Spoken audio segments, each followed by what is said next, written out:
ఇంక బ్రీడింగ్ పెట్టేద్దాం అనుకుంటే అప్పుడు గుర్తొచ్చి హలో కోఆర్డినేట్స్.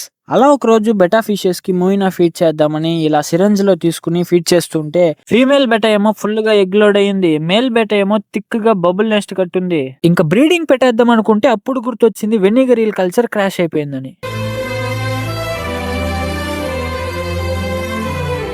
చాలా మంది మేల్ బీటా ఫీమేల్ బీటా ఉంటే చాలు బ్రీడింగ్ సక్సెస్ఫుల్ గా చేసేవచ్చు అనుకుంటారు. కానీ బ్రీడింగ్ చేయడం చాలా ఈజీ. ఆ తర్వాత బెటా ఫ్రైస్ ని కాపాడడం చాలా అంటే చాలా కష్టం. బెటా బ్రీడింగ్ ఒక 100% అనుకుంటే అందులో జస్ట్ 1% మాత్రమే బ్రీడింగ్ అన్నమాట. ఆ 1% మేల్ అండ్ ఫీమేల్ బెటా చూసుకుంటది. ఆ మిగిలిన 99% చేయాల్సిందే మనం. అదే బ్రీడింగ్ తర్వాత బెటా ఫ్రైస్ ని కాపాడడం. అలా కాపాడాలంటే బ్రీడింగ్ చేయడానికి వారం ముందు నుంచే మన దగ్గర ఫస్ట్ ఫీడ్ రెడీగా ఉండాలి. అలా రెడీగా ఉండాలనే కదా వెనిగరీల్ కల్చర్ చేసింది. కానీ ఏం చేస్తాం, మన దరిద్రం క్రాష్ అయిపోయింది.